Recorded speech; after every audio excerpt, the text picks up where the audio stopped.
I'm Rob. And I'm Nate. And welcome back to Rob and Nate Record a Podcast. This is kind of a... You know what this episode's about. We don't know what this episode is about yet. Yeah. Because it's Mystery Bundle Month. Yeah. It's a mystery pack. Yep. So as Nate alluded to, this is Mystery Month.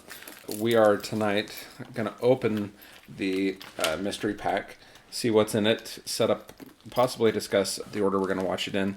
And then what you're hearing right now, will be included in the first of those episodes. They will be released one movie at a time. Yeah, we're going to break it up instead of having a 2-hour long episode about 4 probably unassociated movies. We'll just do individual episodes for each movie. So, Again, these are the mystery bundles. They're wrapped in a paper bag from the Record Exchange in Boise. 4 mystery movies for $2.99. We're going to watch... Same rules as last time. We're going to watch whatever's in here, with the exception of if it is something we've already recorded on the podcast, or if it's something we've both seen, we may or may not decide to rewatch the movie before we talk about it. I'm going to add one additional exception because I had one of these the last time I was up in Boise that included a season of a TV show. Yeah. So we had a season of the TV show. We'll probably talk briefly about the show, whatever we might know about it, but we'll substitute something else of our choice in its place. Well, not necessarily designed to piss off the other person this time. No, I think what we should do is, if we have to substitute for something that comes out of the pack, we should do the free on YouTube thing. YouTube movies. Oh, the YouTube movies? Yeah. All right. And for those of you who would like to play along at home, if you go to the YouTube movies section, the free on YouTube, it will present. You can fit 3 movies on the screen at a time.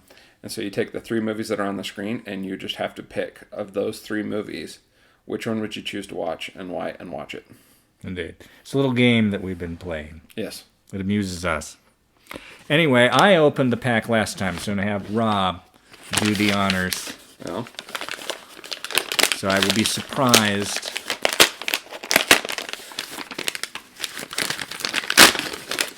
It's like it's Christmas. One of these looks a little odd.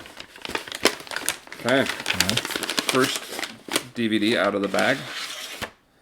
Balls of Fury. Oh my goodness. I have not seen. Oh my goodness. This is our... Christopher Walken in what appears to be a ping pong movie. Yeah. This is our Just Married from the other pack. Yeah. This is a mid-2000s quasi-gross-out comedy. You're not familiar with this? No. I've not seen it, but it's our Just Married of this pack. Okay. Next out of the bag, 1941 with John Belushi and Dan Aykroyd. Also not familiar with this I've one. never seen this. This is a Robert Zemeckis film, Back to the Future. No. This is a Steven Spielberg film. This was Steven Spielberg's first bomb. It's a World War II comedy. But it is... Zemeckis maybe wrote it? Screenplay by Zemeckis and story by Zemeckis. Directed by Steven Spielberg. Yep.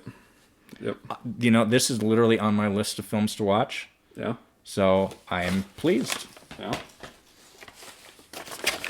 Now, this next one is a rather slim case, which is what stood out looking out from the top, not able to see the labels. So I'm curious to see what this one is. We have Alone in the Dark. Christian Slater, Tara Reid, and Stephen Dorff. Says it's rousing fight scenes and nonstop action. I have not heard of this. I don't know anything about this either. When's it from? I'm going to try to keep my knowledge of this at a minimal. 2005 release.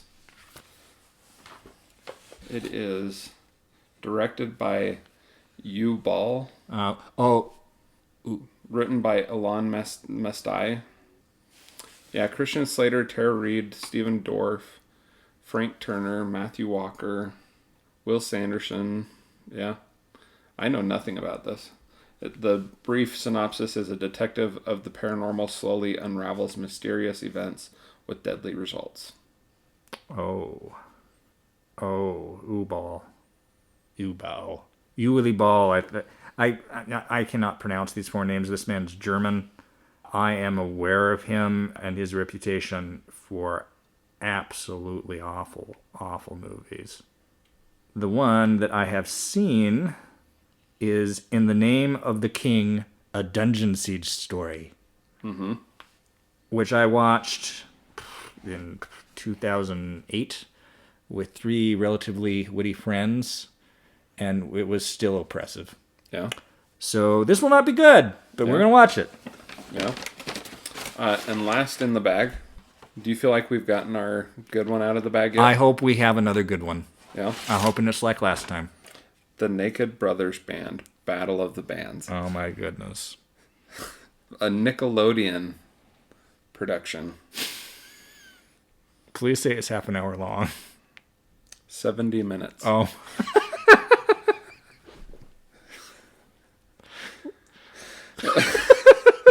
They were charging $6.99 for this.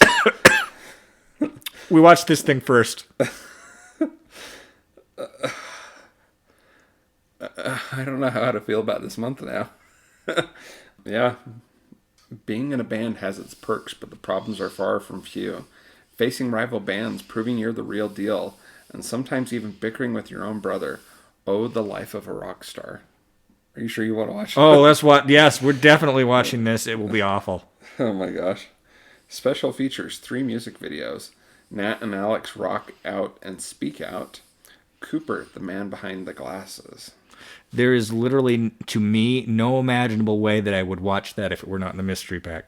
It's even a full screen format. Like, this thing is like screaming bad in every way. Let's put together an order. Not rated. Not rated. Imagine that. So you said you want I say we do that first. We get that thing out of the way. Do we want to do Alone in the Dark second and get it out of the way? Or do we need to split up what we expect to be bad? Well, that's probably going to be the worst film. Alone? Oh, you mean the Nickelodeon? No, the Alone in the Dark. Well, I don't know. Those that's close. Yeah. So do we want to do the 2 that we think are going to be just absolutely horrible versus the 2 that will be good or mediocre? I don't know. I mean, we could try and split it up, or we could get the bad out of the way. Yeah, let's do that. We'll do Alone in the Dark the next week. And then we should take a break from bad and do 1941. And then go to Balls of Fury. And then go to Balls of Fury. Okay. Sounds like a plan. 1941's tagline on the cover is Paranoia meets Pandemonium. So, we'll see. And this is the collector's edition, Nate. Indeed. So, yeah. Which somehow they were charging less for than they were for the Nickelodeon. It's like Steven Spielberg, The Naked Brothers. It's not a contest. Okay. So you guys, of course, will be hearing this as you... Maybe we shouldn't do the Naked Brothers band first, because then nobody's going to listen to this. This introduction to the mystery pack. But, yep. So you guys should be listening to this in the episode about Battle of the Bands, the Naked Brothers band. I'm Rob. Wait, no, we're not signing off. We're not signing off. Yeah. Bye. And we're back. Well, let me go ahead and say, for those of you who have looked at the title of this episode and are now confused having just listened to the last several minutes of this podcast, after we opened the package, we realized that the first one we told you we were going to watch was a TV show. We made an executive decision. We determined that the Naked Brothers Band, Battle of the Bands, is in fact TV, not a movie. And so, thus is disqualified. Yeah. And we're not watching it. There's a couple episodes of TV show tied together. It's a tween show. We don't want to watch it. On Nickelodeon. We're calling that TV. We're moving on to the next thing in our list, and we will be filling in week 4 with something as yet to be determined. Yeah. But for this week... We'll make it random, though, don't worry. For this week, we've got Alone in the Dark, a 2005 film directed by the German Schlockmeister himself, Mr. Uwe Boll. Yeah. I may be butchering his last name. So this is... bear with me one moment here. Not to be confused with the 1982 Alone in the Dark starring Jack Palance and Donald Pleasance. I want to see that Alone in the Dark. That sounds good. I know. I was going to say, that sounds significantly better than this one. Well, this Alone in the Dark, as I mentioned, was directed by Uwe Boll And coming into this, I was looking up Mr. Boole on Wikipedia, and in one of the very first paragraphs about him, it says, Bowles' filmmaking career is generally divided into two distinct phases. The first consists of big-budget films with a usually renowned cast, most of which received highly negative reviews from critics and gained him a reputation as a schlock maestro, with Alone in the Dark being considered one of the worst films ever made. It has a 1% rating on Rotten Tomatoes. Well, I was going to get to this later, but its IMDb aggregate score is possibly one of the lowest I've ever seen. 2.4 stars on IMDb. Dude. With 41,000 ratings. Wow. Yeah. So I'm going to add a rating to this. We're going to bump this up. We're actually going to be rating 41,650 tonight. Indeed. Yeah. So coming in to Alone in the Dark, my expectations were very, very low. I kind of liked it.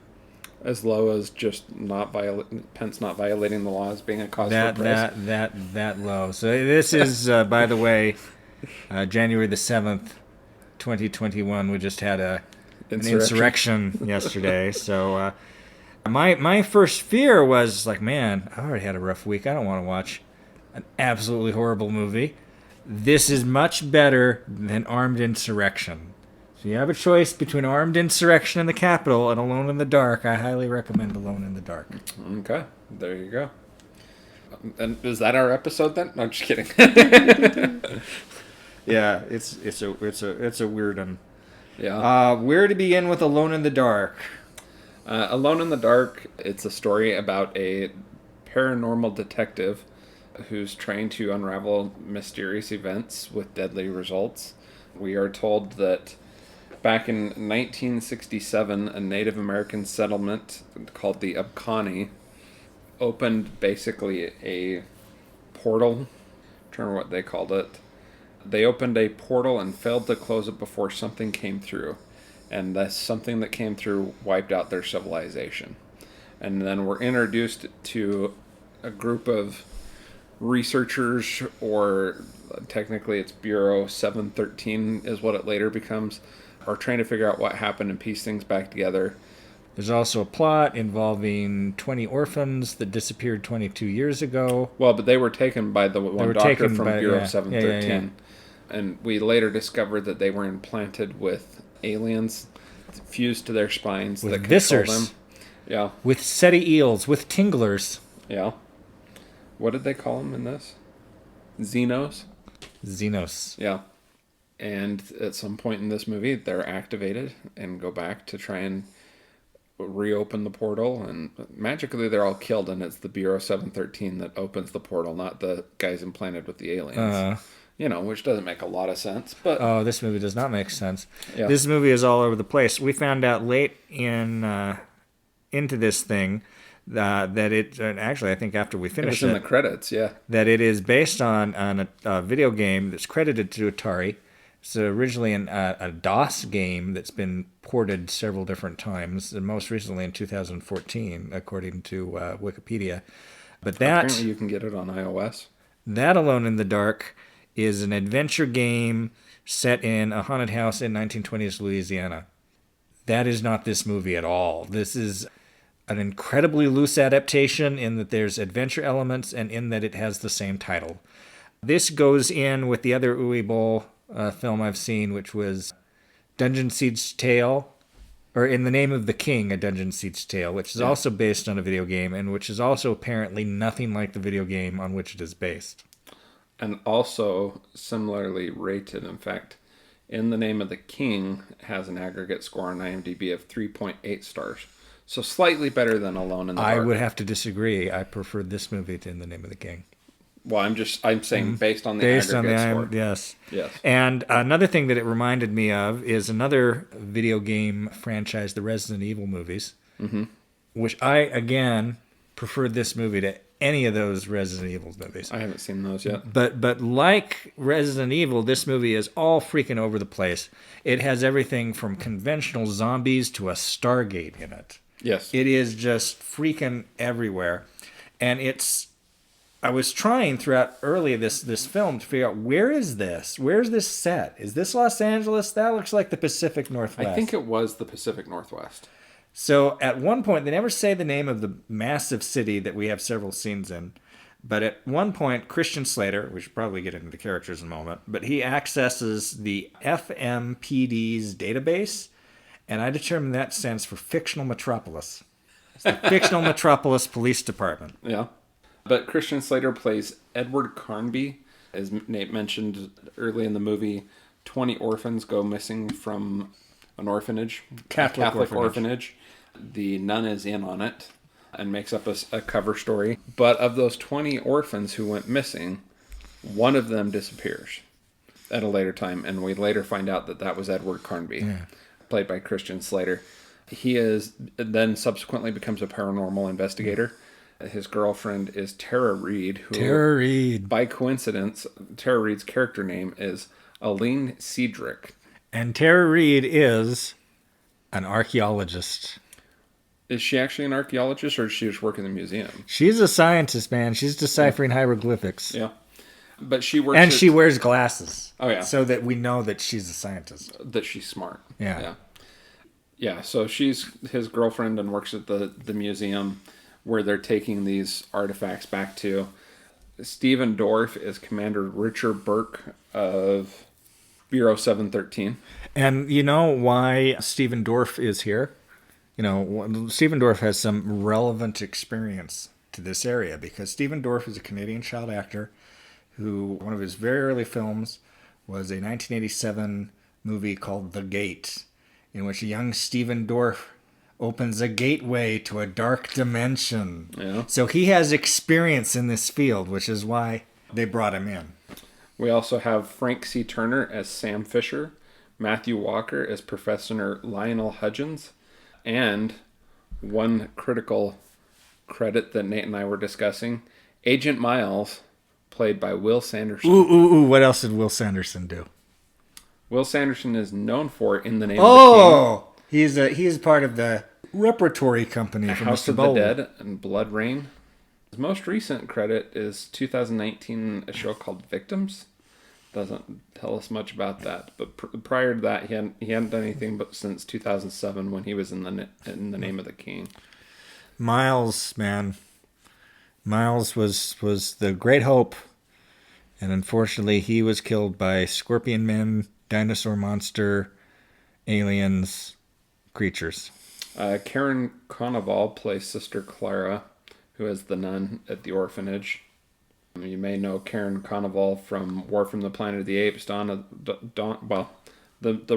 Planet of the Apes reboots. Apparently, she was the actress behind Maurice. She was also the court clerk. She also has been in the X-Files, in The Good Doctor, The Babysitter's Club, Twilight Zone, Supergirl, and on and on. Yeah, a bunch of TV stuff. So, a common actress, you might recognize her, but yeah. I think that's pretty much all we need to... I was going to mention very briefly that Frank C. Turner, who plays Sam Fisher, looks like somebody has morphed James Cromwell with Roddy McDowall. What was your comment on Matthew Walker, the Professor Lionel Hudgens? Didn't you also have comments on him? Not really. He was in the Wicker Man reboot? Well, he was in the 2006 Wicker Man. So I guess this is the kind of quality of movie. He was also in a 1994 Little Women, and he was also in Stargate SG-1. See? Now we know why he's in this movie, because he also has experience with Stargates. That explains it. But yeah, this movie has so many crazy different things that aren't fully explained. Yeah, and it's like, how do you even kind of explain the plot? I mean, you could get lost in this plot. Yeah. Although my favorite, perhaps, and this only becomes my favorite, having learned that this was based on a video game, after the crux of the movie, after they go back and reopen the portal and then reclose the portal, the city has been evacuated. And then in the closing credits, we get an exposition that explains that the creatures, much like they had done with the Abacani, have come out and have wiped out the civilization, and the city is basically no more. which is a video game ending. You get through your action sequence, you beat the final bad guys, and then it jumps to something in the future that's not explained. Yeah. It was random. When the title card came in explaining the city was evacuated, I'm like, what the crap? This doesn't make any sense. Because they're out with the Section 713 group, yep. which is this crazy combination of CTU from 24 and the X-Files. Yeah. That's supposedly secret, but it has like hundreds of snipers on staff. The giant SWAT teams, almost an entire army. They have armored personnel carriers. They have They're up at this helicopters. Old mine. They have a Cobra attack helicopters. Yes. And, So anyway, they're up in this mine where the gate is located, the portal is located, and there's no indication that any of this is a secret organization. The city has no idea what's going on. Why would they tell the city? It has nothing to do with them. And then it says the city's evacuated. I'm like, that doesn't make any sense. This is a huge plot development that we needed to be told if they were going to introduce this.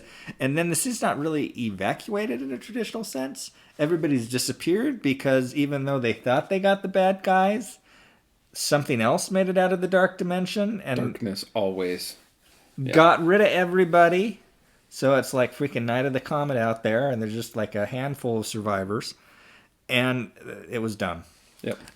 But it was just so freaking bizarre and weird, and everything was weird, that I had a freaking big grin on my face at the end of this movie, because God darn it, this is a so bad it's good film. So, answer a question for me. So evidently, based on what you're saying tonight, a big grin movie doesn't have to be a good movie? No. It just has to surprise me and perplex me, and like it needs to be something where it's like, I did not see this weird shit coming. Yeah. And that it causes the big grin. Now I got to edit curse words. Come on, Nate. Yeah. I'm just kidding. But yeah, there's just so much going on here. The film is overloaded with exposition because the plot is just too complicated. You have the various loyalties because Christian Slater used to be with 713 and then he left. And Stephen Dorff is kind of bitter. And Frank C. Turner, who's Sam Fisher, is a doctor on the inside who's still feeding him information, but he shouldn't be. And that's getting Stephen Dorff all upset. And then for some reason, Christian Slater lives in a furniture warehouse, with Tara Reid. And yeah, it's just all over the place. And then you've got our handy-dandy weapon from this film. It's like you don't want to leave home without this stuff, because this is seriously important when you're shooting at shadow monsters. Photon accelerating luminescence bullets. Yes. Yeah. Which a title that I put to good use as we watched this. I started inventing weapons that they should have made with this technology. Should have had photon accelerating luminescence grenades, photon accelerating luminescence rockets.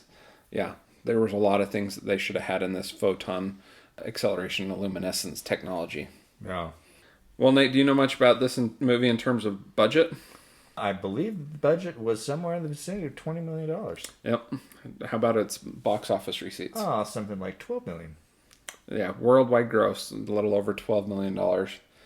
How do movies like this get made? I don't recall hearing of this movie. I must have. Yeah. But I had no real memory of this movie. I have no memory of this movie before we pulled it out of the mystery don't either. bag. Yeah, I definitely don't either.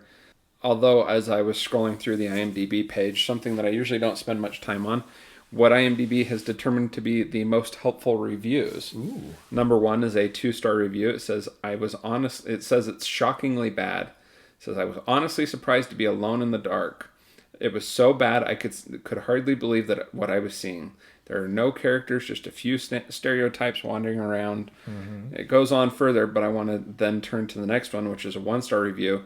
It says, a better title would have been Alone in the Theater. Mm-hmm. I don't think we really need to keep going on that part of it.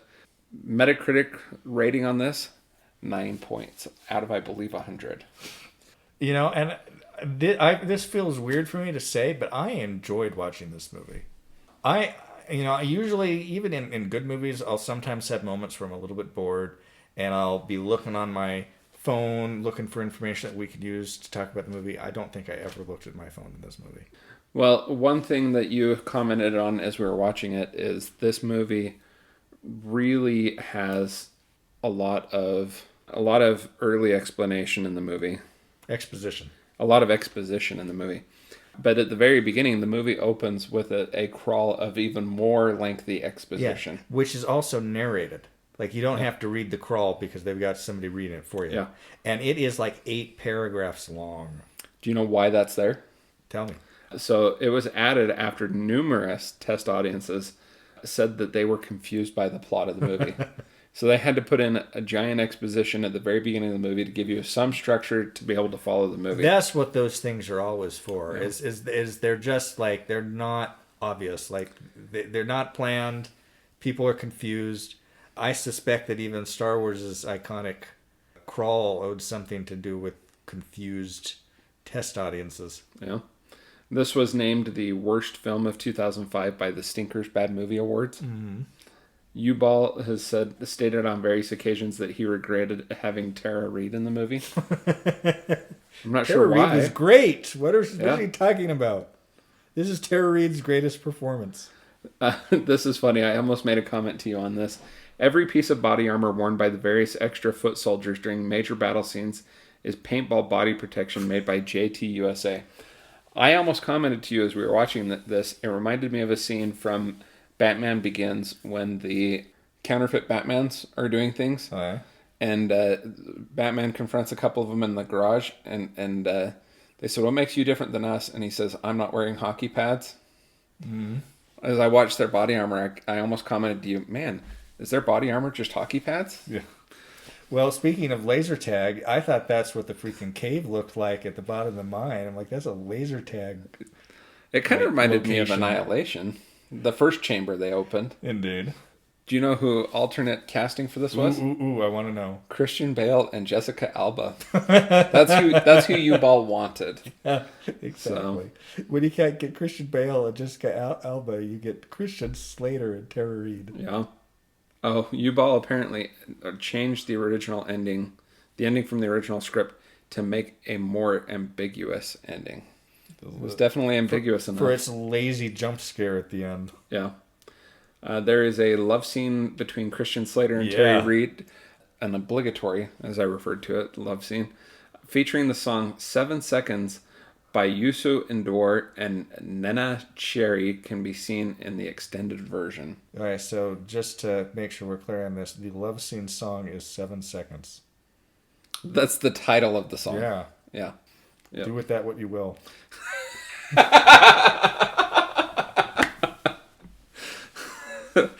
That was a little on point. And well, anything else to say on this movie? You know, this is the most frustrating thing about this is how on earth do I rate this? Because this movie is bad, but I loved it. I mean, I enjoyed sitting here making fun of it in like a mystery science theater fashion, but it is like they make a bunch of these crappy movies. This is like what you want the crappy movie to be.